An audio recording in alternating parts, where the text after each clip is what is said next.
for 50. Tonight, a few scattered showers will move back in from the south and west. Lows 48 to 50. Breezy, quite mild Monday. Highs up for 60s. A line of showers and storms for New Year's Eve. Drier and a little cooler for New Year's Day. Celebrate New Year's with Dixieland Fireworks. Locally owned with the largest selection around. A Black Cat dealer with the lowest prices in Dixie. Dixieland Fireworks just off I-75 on Ringgold Road, East Ridge. And I'm Sorrentine 12. She can be all you've had before. The radio 92.7. A Massage Envy gift card might just be the best holiday gift ever because it unwraps all the benefits of total body care, including massage and total body stretch, customizable facials, and advanced skincare services, including microderm infusion and chemical peels. Share the gift of wellness and help everybody on your list be their very best. Receive a voucher for 2 free enhancements when you purchase $100 in Massage Envy gift cards. Massage Envy, making the best of every body. See locations for details. Offer ends December 31st. Voucher valid until March 31st, 2019.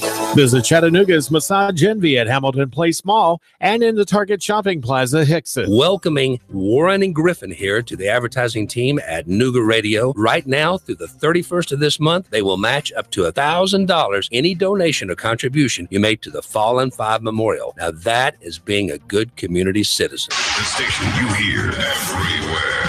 Nougat Radio 92.7.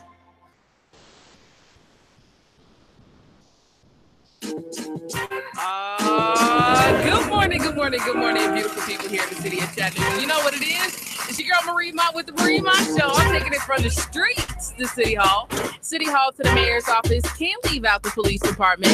From the valley low to the mountaintop, give you guys a bird's eye view to what's going on here in the city of Chattanooga. Good morning, everybody. Good morning.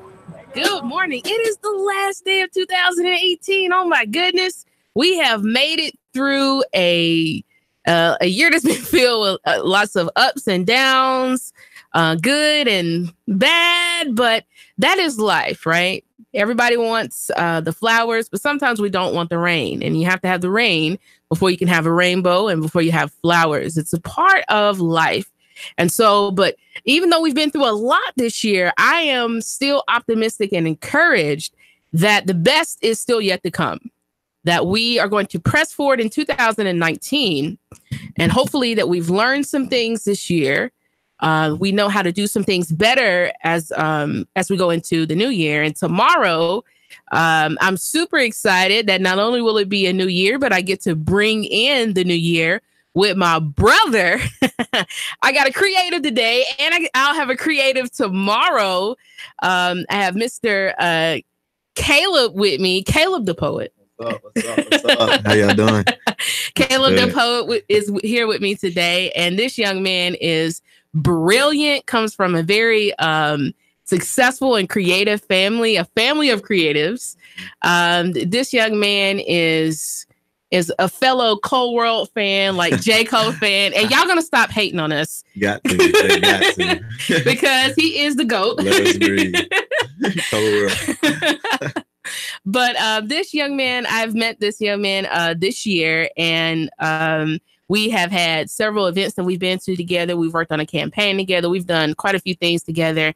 And I'm always encouraged when I get to sit down and talk to him. And every time, even though he always acts like he's nervous, when he gets up and he steps in front of a microphone and he's getting ready to tell you his story and how he sees the world, it's nothing but exactly like what is on his hat. It's beautiful vibes. And it's also a beautiful thing to have seen this young, beautiful African-American man actually even talk about things on other shows such as relationships and emotions and masculinity. And so I'm so appreciative that he took time out of his off time because he also is a teacher. This young Black man is magical. But you're welcome. 423-800-8949 if you guys want to call and chop it up with the both of us today. But without further ado, I have Caleb the poet. What's up? Thank you for having me. I'm excited to be here. No problem. It's my pleasure. Oh man, and you're taller than my phone, so you're gonna have to lean in so they can see you. But so Caleb, so if you could just tell the people like where you're from, how old you are, and you know, how did you get into poetry, and how do you balance that with being a teacher? Right. Okay. So yeah, my name is Caleb. Obviously, I am 23 years old. I'm a Chattanooga native. And yeah, like you were saying earlier, creativity just kind of runs in my family. My dad's a poet. My mom's an artist. Obviously, my brother, you know what he does throughout the city. Yeah, Josiah, big shout out to him. And my sister, yeah, she's kind of like, she's a traveler. She's an enthusiast. She just does all this beautiful stuff around the world. So like it was kind of inevitable for me to get into it, but really sparked it around 2013, I believe, is when we first found out about the Trayvon Martin situation. Okay. And you know, a lot of people were being very verbal about their displeasure of how that situation was handled with George Zimmerman obviously not getting convicted for basically murdering that young boy. And so that was the time of my life where I really felt like things in our country was just hopeless as far as like people of color being liberated and being served justice for things that, you know, were obviously detrimental to our society and our community. And so that's when I just took to the pen and voiced my displeasure with that in the most creative way possible. And then from there on, it was just this burning desire for me to like seek more information, find more out about what's going on in our community and in the world, and just find a way to, you know, verbalize that through my talent. So, yeah. Why do you think that number one, creativity in our community is important, but also why do you think that telling our own stories from our perspective in our community is important as well? Yeah, it just stems back to how blinding privilege can be. I feel like a lot of people, that's the only way they can sit and hear us out is if we're coming from a creative point of view, or like if we're voicing it through our hip hop and our or anything that we do, you know, like so many people aren't willing to just sit down and actually, that the oppressor anyway, people that benefit from the oppressing things in this country, like so many of them aren't willing to just sit down and hear out the things that, you know, normal people have to say, like our politicians that are on our side are fighting for the people. Like, so I think it is very important for people like you and me and any other creatives or any other common folk to just in our everyday life, even if it's just 2 or 3 minutes, take time to kind of speak on that or hint at it, just so that like they know, the oppressor knows that we're aware of what's going on. And even people who don't know what's going on, like they should be, like their minds and eyes should be open to it. And so you started writing poetry. How did it go from being like a private expression or a private way of writing down how you felt about at the start of Trayvon Martin, and then that began to transpire into you actually getting into shows and going before the public, right, and being comfortable sharing in an open forum how you feel about things going on in your life and in America? Yeah, so big shout out to Tony Dub, man. Hey! Yeah, the DJ Tony Dub, man. Big shout out to him. So like there used to be this spot on Shalford Road called Urban Grind, and they used to have open mic there every other Wednesday, I want to say. And so I went one night with one of my homegirls, and we were just observing the talent, and I was like, this could be something I could do. But it was real nerve-wracking for me because like I speak on a lot of political stuff and a lot of what people would consider controversial. Yeah, and so I was nervous to get up there and like share one of my pieces because I didn't know how it would be received. But I figured, F it. I just had to go out and see how it would be received, and then I would just go from there. So yeah, around not this time last year, but it's been about a year since I first did that. I was able to get up there and do the open mic and share 2 of my pieces. One was very personal about just my private life and stuff I was battling eternally and everything. And then the other one was about like a more external point of view of what I see what's going on throughout our country and in our city. And both were received just really well, and the audience was feeling what I was saying. So I just figured from there on, it was just time for me to pursue it full force. Now, you've done quite a bit of shows this year, and like every time it's been like a different thing. You ended up linking with Erica Dion Roberts, yes. E. What's up, E? of Velvet Poetry Productions, who we had an opportunity to do the Stay Woke together, which was so amazing. It was sold out, packed, and we had a wonderful time. How did you end up linking with Erica, and how does it feel to have only been in this a year and have been involved in several different shows, several different public events, each one kind of different? Right. I met Erica. I actually met Erica the very first night that I performed at Urban Grind, which is crazy. So like, you know, one thing led to another. It was like a domino effect. So when I performed my piece, she embraced me, and they found out they knew Josiah before I knew them. So like when I approached them, they were like, "Oh, you're Josiah's little brother," blah, blah, blah. And then just from then on, like we got our contact information, just started linking up, and she started reaching out to me for shows. So I'm so like super appreciative of like everything she does in the city, creative wise, and just giving a platform for young artists like myself to like get their stuff out there and get more comfortable on stage and everything. So yeah, that's kind of how that intertwined. So what are some of the things you do to like prepare for a show? And what are some of the things that have helped you? Because I know you said that initially you were worried about how people would perceive the things that you have to say. Right. How did you start getting to the point where you were comfortable with, even if you're talking about controversial things, you were comfortable expressing that and putting it all out there? Because I feel like as a poet, or as generally as anybody who's talking about things going on, whether it's personal or whether it's things that are external in the world, in a lot of instances, you're kind of laying your soul out there bare naked, right? Right, yeah. Nikki Giovanni says going naked. Yeah, it's definitely risky. So how do you get in the frame of mind to do that? And then how did you get past just saying, you know, my opinion on what's going on in America matters? Right. Yeah. So how we were talking about me being a Cole fan earlier.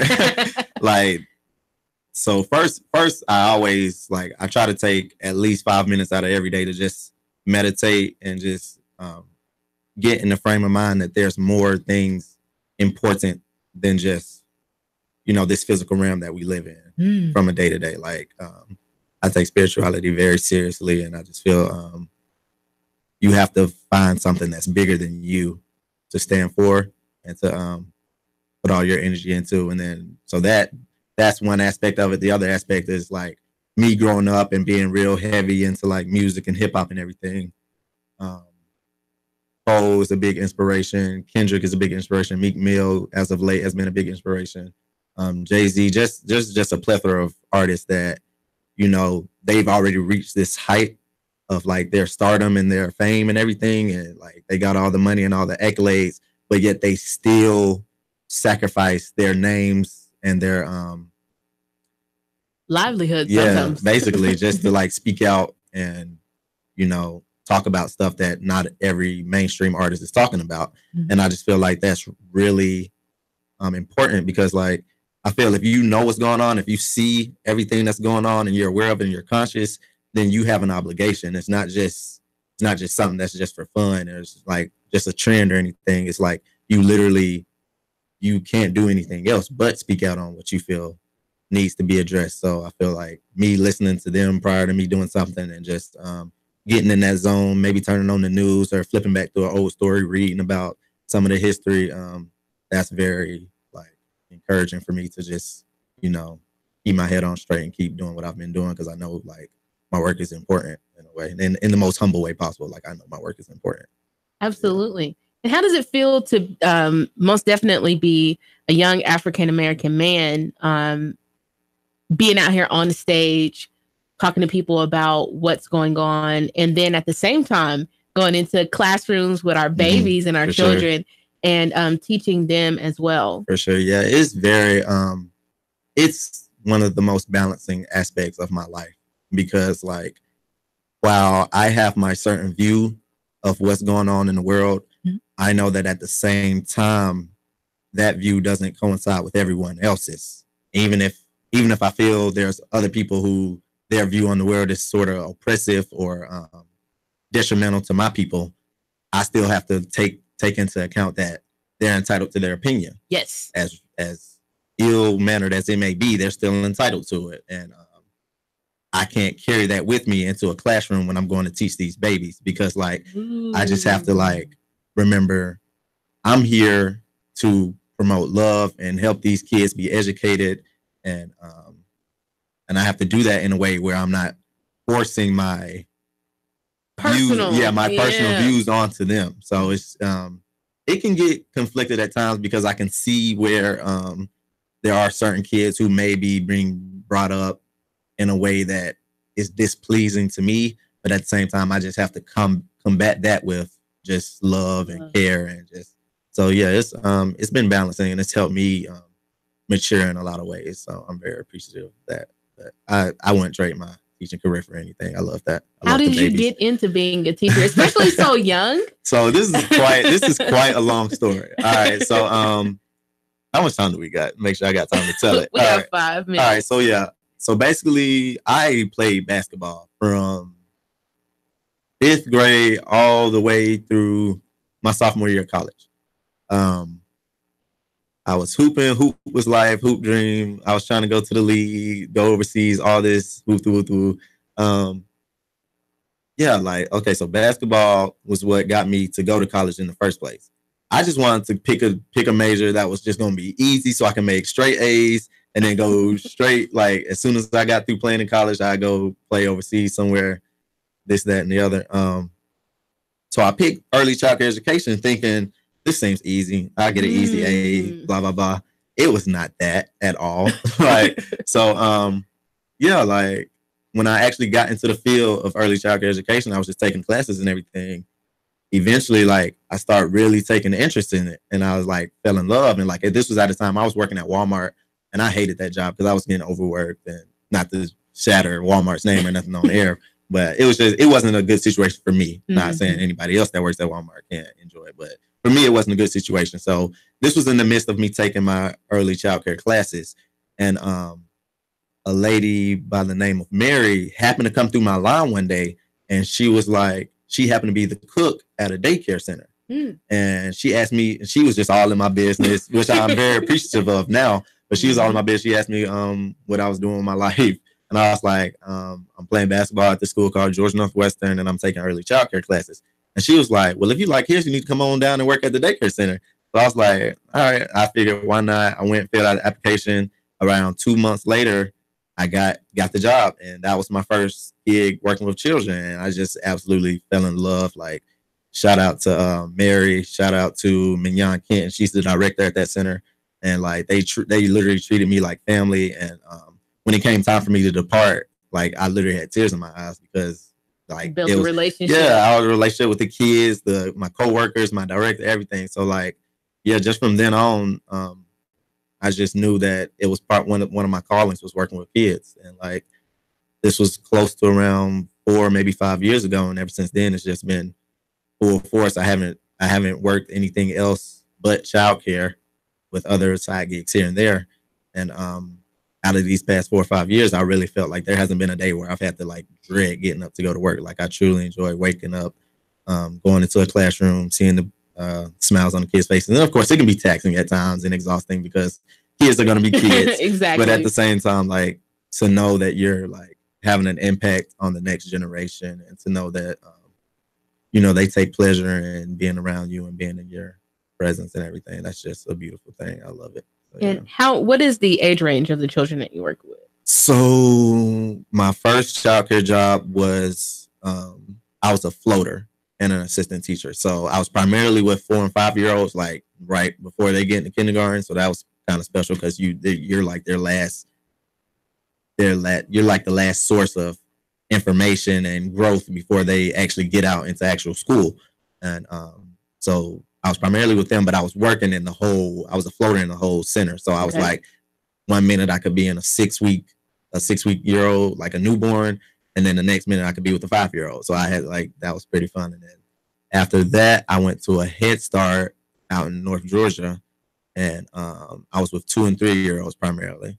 And that was interesting. Because obviously everybody's familiar with the term terrible twos, and exactly, it's not made up. It's real. It's the real deal. But I loved them like they were my own. Like it was amazing. And then most recently, I'm actually an assistant teacher at Signal Centers. I'm not sure if anybody's familiar with that, but we work primarily directly with special needs kids. So that's that's another level up in the different diaspora of childcare. So I've really enjoyed that as well. Like it's really eye opening, and it makes you not take for granted just everyday life, and it makes you just be more appreciative of life in itself, because like you see these kids that have every reason in the world, given their situation, to be sad or disappointed, but yet they're just so full of happiness and joy, and just wanting to give that to the teachers and their classmates and everything. So it's really a beautiful thing. Awesome. Share with those who are listening to the first half of the segment how they can connect with Caleb the Poet, how they can keep up with what you're doing. Yeah, so on Instagram it's just Caleb the Poet, CALEB the Poet, all together, no special characters or nothing like that. Yeah, that's Instagram. Facebook, same thing. Plug in with Velvet Poetry Productions because you do a lot of work with E. I do. So if you for Glenn Scruggs, hey, first of all, Hove, he's the old goat. The new goat is J. Cole. Like for sure. We got levels of goats. So yeah, everybody's a goat in their own right. Exactly.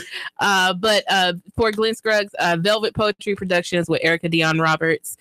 Caleb is involved in a lot of things. And so stay tuned for the second half of the segment. We're going to continue talking with Mr. Caleb the Poet, who is just dropping gems today and showing me some love, which I always appreciate. Stay tuned for the second half of the segment.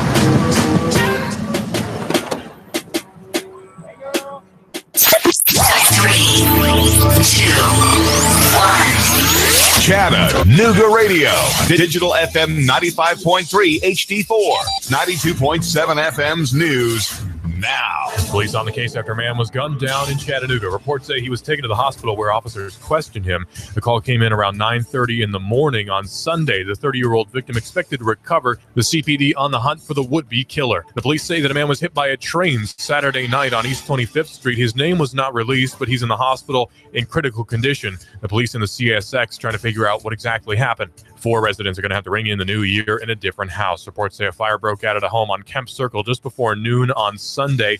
Damage was extensive, estimated at around $40,000. The cause determined to be accidental. A family of 4 was displaced. Good news out of Catoosa County. A missing man was found safe after a several-day-long search. He was reported missing on the 22nd. He was found on Sunday. Russell Stroud, Nooga Radio News Talk 92.7 Action News now. Sean Hannity, weekday afternoons from 3 to 6 p.m. on Nooga Radio 92.7 FM. Nooga Radio 92.7. Hey folks, Jeff Stiles here, talk radio host and infamous technophobe. But I got to tell you, this Facebook Live that Nooga Radio does, it makes sense to me. It really does. Now, we're at 92.7 on the FM dial, but really where you need to go is NoogaRadio.com and just do the streaming audio, 8 to 10 a.m. The first hour is mostly just me just throwing commentary in on top of the news. The second hour is me frustrating and irritating you beyond all belief. NoogaRadio.com. Don't miss it every weekday. Nooga Radio 92.7.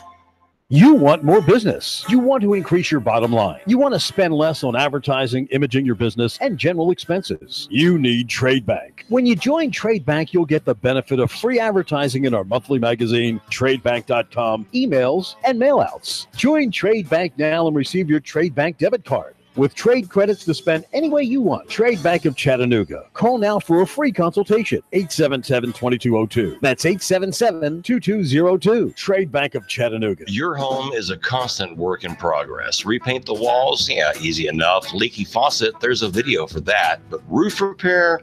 You might want some help. That's where Chattanooga roofing contractors come in. They have 3 generations of roofing excellence you can count on. Leave the ladder in the garage. Go to chatroofing.com. That's chatroofing.com for Chattanooga Roofing Contractors, a roofing company you can trust. Hey, you. Yeah, you. This is your sandwich speaking. Yeah, your sandwich. And you know, you can't find me any place but the Mad Philly Sandwich Shop. Mad Philly Sandwich Shop, just off 153 on Shaliford Road. It's in the little plaza. Hey, check out these buns. Yeah, they're Amorosa. All the way from Philly. So bite me. You want a real Philly cheesesteak? Check out my meat. Throw some cheese on it and grilled onions. Oh, yeah. Now that's what I'm talking about. Only at the Mad Philly Sandwich Shop, where you'll always get the real taste of a Philadelphia cheesesteak. Plus hoagies, burgers, sandwiches, salads, fresh cut fries, tater tots, and other stuff. Mad Philly Sandwich Shop, just off 153 on Shaliford Road, right across from Mountain View Service Center. It's in the little plaza. Hey, come on, we're waiting for you here. So just shut up and eat it. Whether you have marginal, moderate, or even extensive hair loss, you don't have to live with it. Finally, there's a procedure that becomes a part of you, and it requires no daily maintenance or special care. Let Apollo Hair Systems give you a free hair and scalp analysis today. Call 423-803-1011 and schedule this free evaluation today. Open Tuesday, Wednesday, and Thursday from 9 a.m. to 6 p.m. Friday and Saturday, 9 a.m. to 3 p.m. Apollo Hair Systems, 5512 Ringgold Road in Chattanooga. 423-803-1011 for Apollo Hair Systems.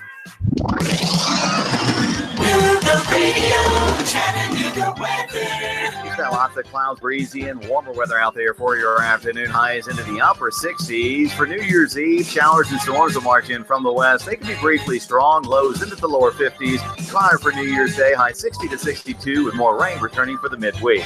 Looking to buy or sell a home? Real Living Southern Realty provides real answers and customized marketing solutions. Serving the entire tri-state area, check rlsouthernrealty.com for their complete listings. And I'm Storm Team 12 Chief Meteorologist Matt Report. Nooga Radio 92.7.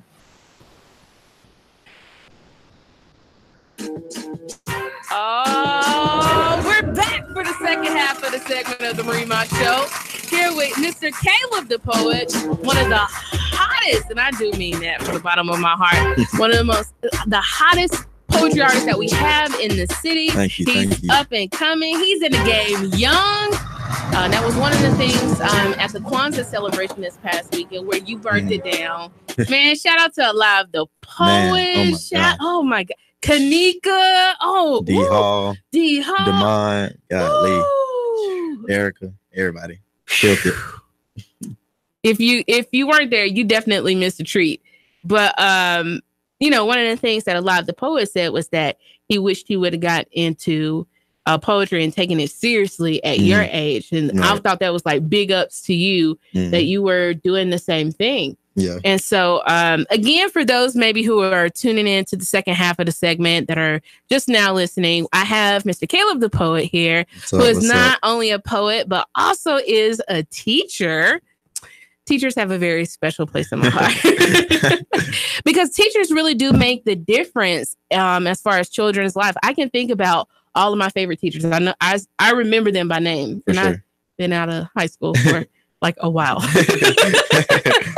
So I can remember the teachers who helped me with the questions that I had. I can remember the ones who loved to teach, and they were really few and far between. Right. So I'm super appreciative that, you know, number one, you take your craft seriously. You got to. That is super important. This city, my mom just commented at the break in between that our city is talented and has a lot of skilled folks in it, but we just don't talk about it. And so I know that I hit hard issues. That's just me. We got to talk about we got to talk about things that are going on in the city of Chattanooga.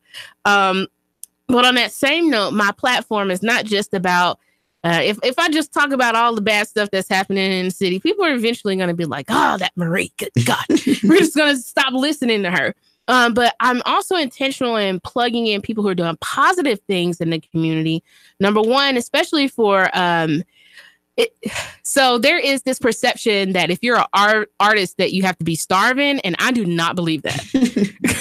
And nor Hope and nor am I a supporter of people out here just giving away their talent without anything in return. Your talent is worth something. What you have to give into the world is worth something, and time is money. Sure. Right? So I'm super grateful that not only does he that he put himself out there, but that he's began to market and brand himself. He even came up with Caleb the Poet, and that is his stage name.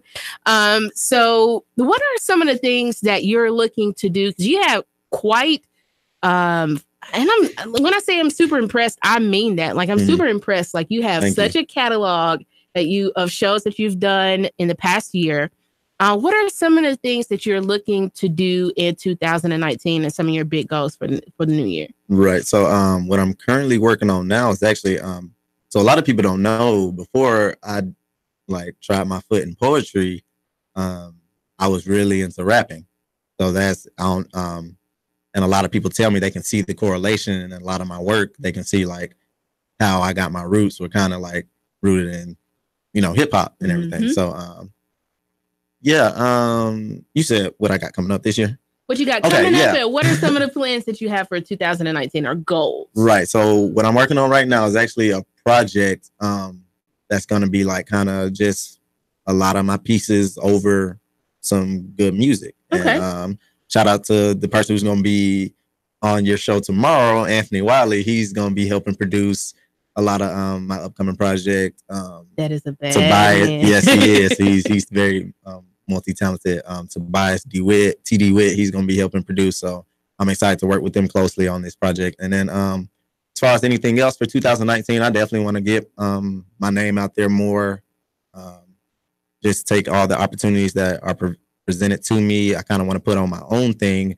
In 2018, this past Juneteenth, I did a show called Unhinge Your Perspective, where I just had multiple poets come in. A lot of them were the same ones I just performed at the Kwanzaa event with, where they come in and we just talk on multiple issues having to do with the theme. And this last one was kind of stuff dealing with each aspect of what it's like to be a certain Black person in America. So I had one come in and do Demon, I believe. He spoke on mental health from a Black male perspective. Kanika, who's one of the greatest poets I've ever witnessed with my pure eye, she spoke on the struggles and the joys of being a Black woman in America.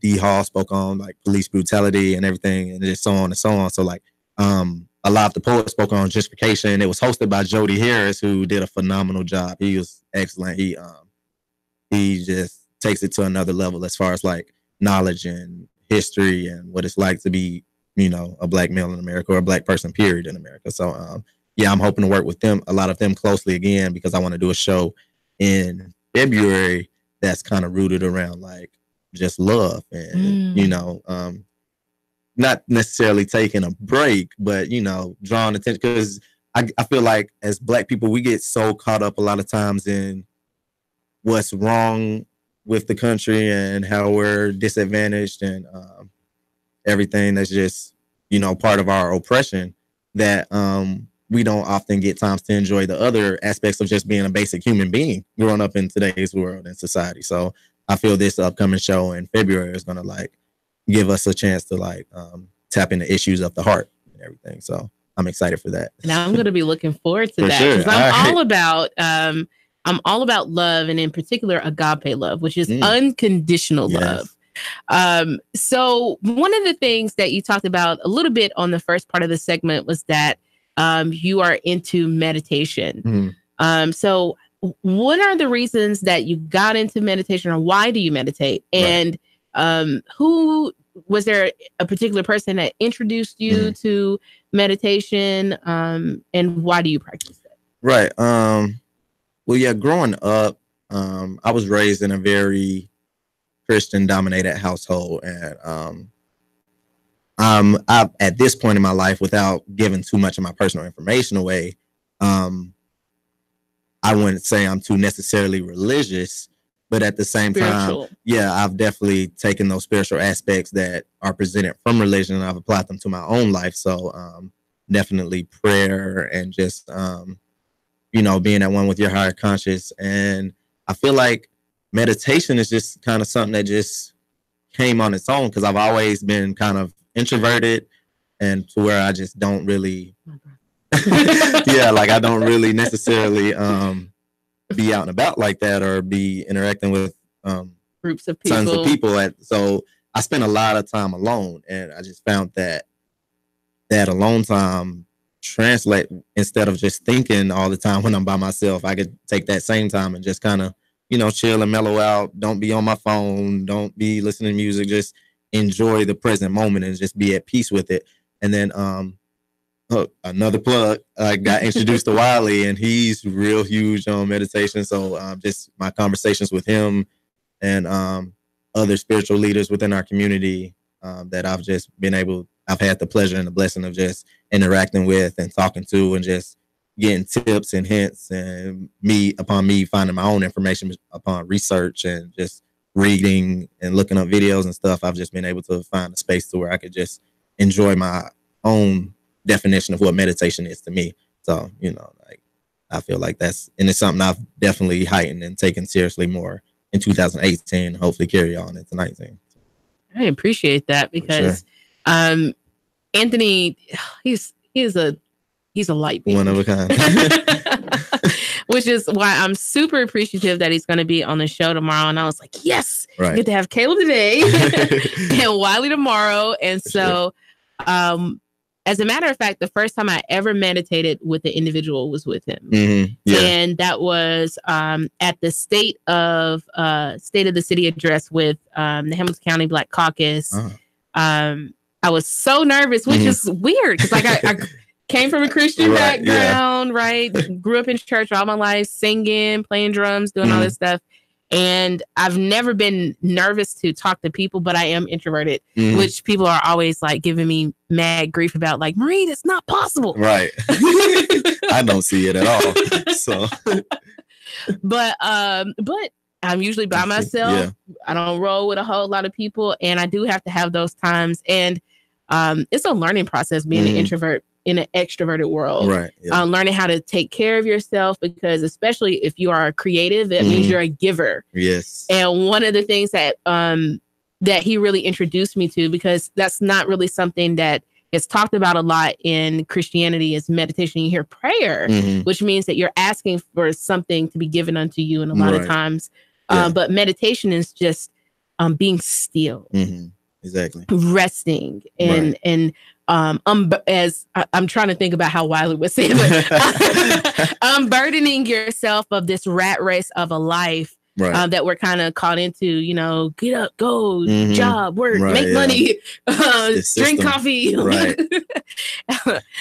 So I was like, when I say like my hands were kind of like a little bit shaky, I'm like, I'm not speaking in front of 1,000 people, but and he was like, let's meditate. And he pulled out his phone. He did. He quit, yeah. He pulled out his phone. And by the time we were through, I was like, okay, I need to do this more often. Exactly. Right. So he definitely started me on a pathway towards meditation, and I'm appreciative of it. And me the same. Right. I definitely look forward to increasing for sure the amount of meditation important in 2019. And I can't wait to talk about this with the people tomorrow. Right. Because we should be able to quiet our minds, still our mind and our soul, because we are going through a lot. You do turn on the news, and 99.9% of the time it's nothing positive. It's no love, no light, no encouragement. It's just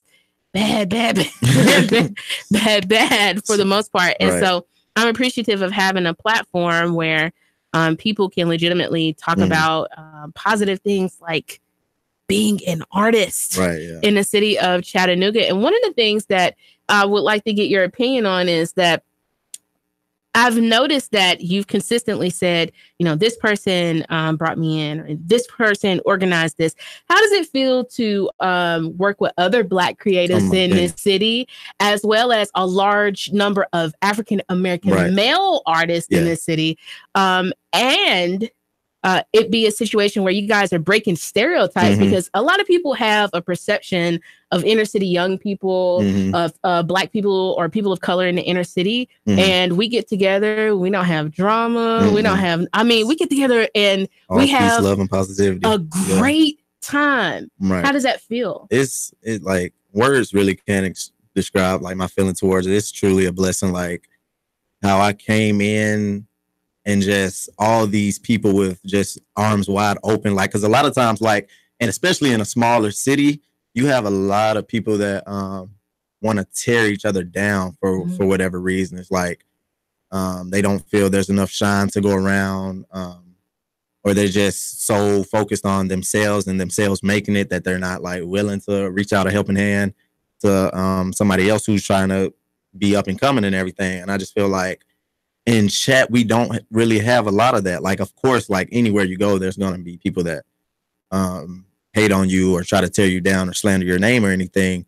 But for the most part, in our city, it's real love. I feel like I've never had an encounter with another creative where I felt like they were trying to exploit my talent only for their benefit. If anything, it's just them trying to elevate me and put me on. And I feel like it's just reciprocated, everything that's going on in the circle of creatives, and not even just creatives. This is with anybody, like me and you working so closely together, like, you know, as you as an activist and a creative, and then me as just a creative, like you're still an activist. Yeah.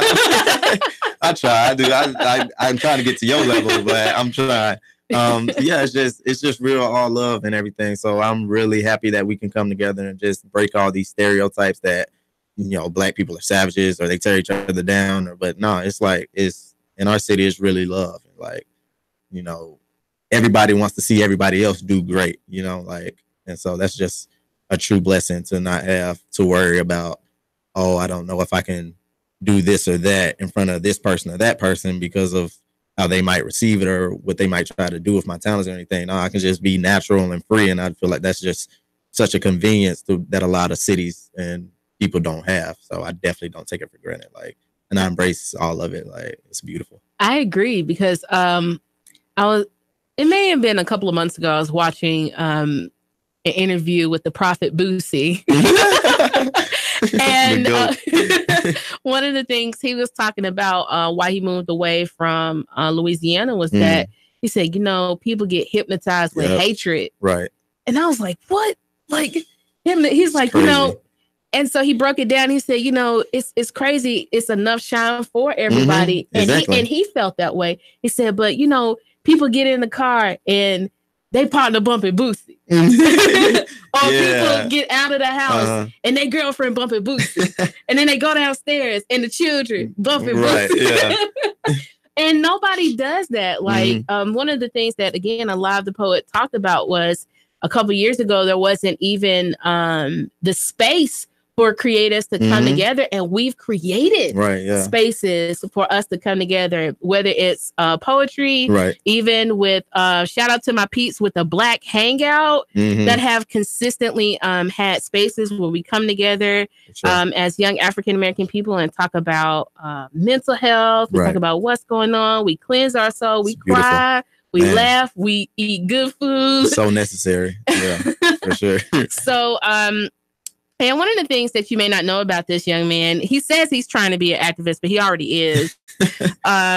We've had times where actually one of the bigger things that I've done this year with you was when we went to court with Angela Moore. Yes. Yeah. And I got to sit out in the hallway and chop it up with you for a while we were there forever. That conversation was very needed. Like, I thank you for that. You're welcome.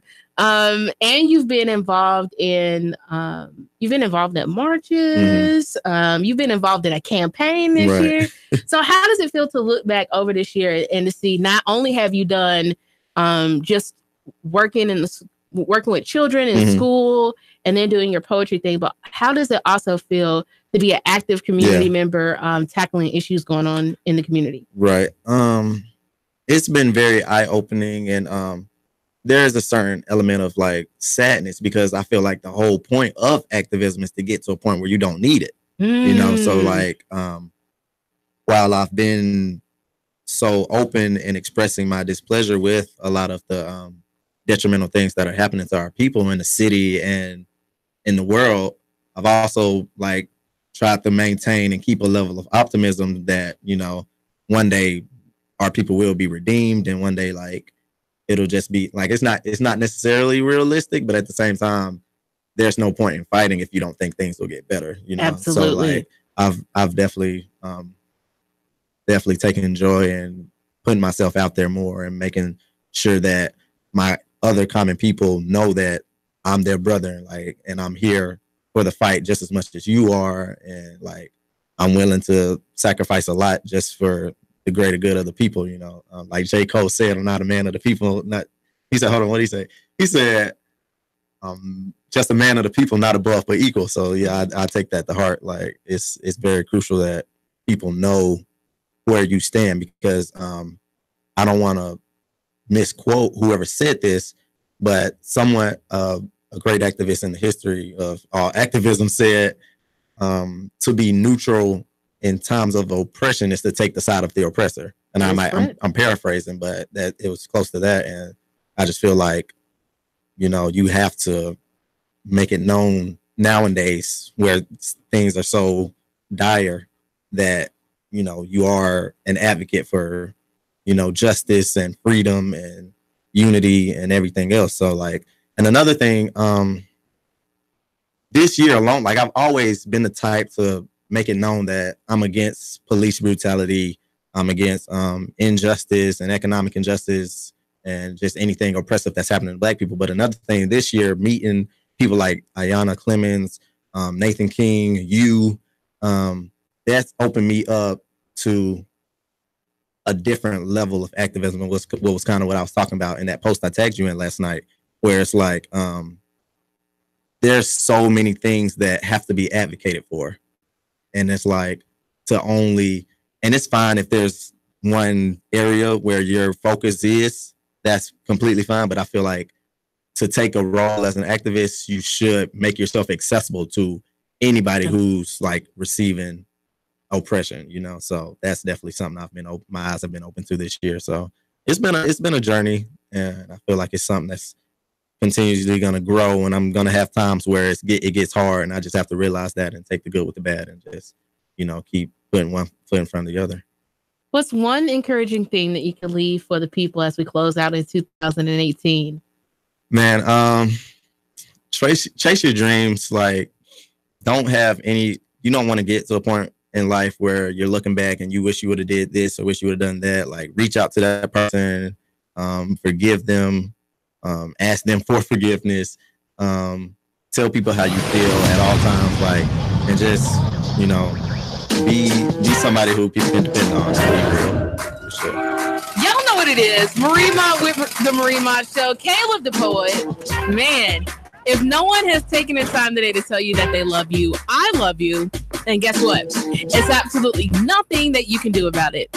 I'll see you guys back tomorrow in the new year on the Marie Mott Show.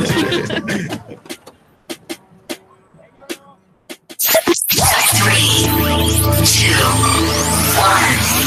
Chattanooga Radio, Digital FM 95.3 HD4, 92.7 FM's news now. Police on the case after a man was gunned down in Chattanooga. Reports say he was taken to the hospital where officers questioned him. The call came in around 9:30 in the morning on Sunday. The 30-year-old victim expected to recover. The CPD on the hunt for the would-be killer. The police say that a man was hit by a train Saturday night on East 25th Street. His name was not released, but he's in the hospital in critical condition. The police and the CSX trying to figure out what exactly happened. 4 residents are going to have to ring in the new year in a different house. Reports say a fire broke out at a home on Kemp Circle just before noon on Sunday. Damage was extensive, estimated at around $40,000. The cause determined to be accidental. A family of 4 was displaced